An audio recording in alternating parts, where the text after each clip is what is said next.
Okay. How I became a movie theater murderer.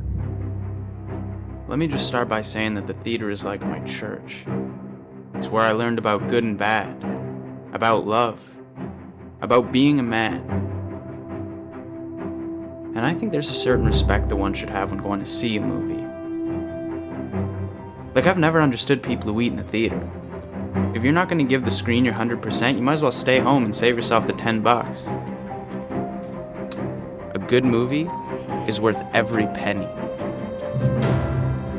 But I was at 7 shitty movies in a row. My worst stretch yet. It all started July 23rd, the day some guy opened fire in a Louisiana movie theater playing Trainwreck. I couldn't relax after that. It felt like movie shootings had been happening more regularly, so I looked it up. Bad idea. Everyone knows about the Colorado Batman shooting of 2012, but there have been way more. January 2014, Florida. A retired cop shoots a man for texting during a showing of Lone Survivor. February 2010, LA screening of Shutter Island. Guy asks a woman to stop talking on her phone in the theater, so she and her date get up and leave. The date comes back and stabs the guy in the neck with a meat thermometer. June 2006, Baltimore. A 25-year-old med student randomly selects a 62-year-old man who sits behind him, and half an hour into X-Men The Last Stand, just past midnight during a late-night screening of the comic book movie Watchmen, an unidentified 24-year-old man shot and killed. The 29-year-old man is showing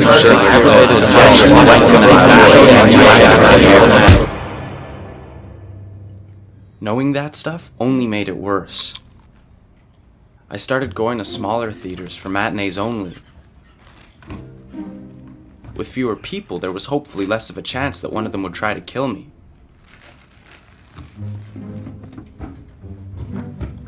Sorry. The other thing that eased my anxiety was to be at the very back of the theater so I could keep an eye on everyone. The way I saw it, there were only 3 options to escape a murderer. 1, and probably the least dignified, the baby. Get on all fours and crawl to freedom. 2, ye old key toss. Distract the assailant by throwing something into the opposite corner of the room and make a run for it. And 3, the hero. The most dangerous one. To attack back. The last thing any killer expects you to do is retaliate. I wished for my sake that I'd be able to pull off a 3, but I felt resigned to a 1 or a 2.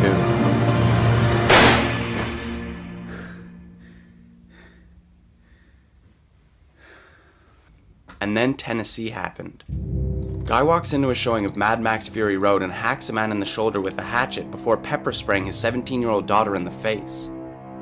I knew if I was going to continue going to the movies, I'd have to feel safe, and a 1 or a 2 just wouldn't cut it. Option 3 required me to be in killer shape, which meant handstand push-ups, jump clap push-ups, pull-ups, kick-ups, sit-ups, throw-ups, and any other up you could name.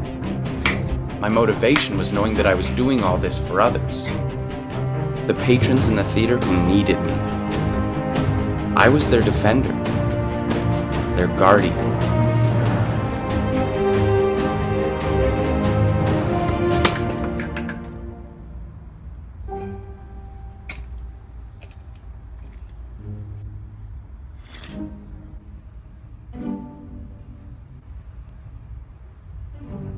I don't even remember what movie I went to see that day. It wasn't important. All that mattered was that the theater was safe. First red flag, the back row was taken.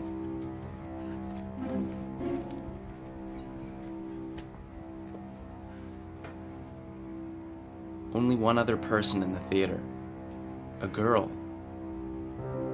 You could tell she was a kind soul. Just the type of person that needed my protection. The guy in back was a problem, though. I felt too vulnerable just sitting there, so for the first time ever, I bought popcorn.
Mr. Brown, care to finish?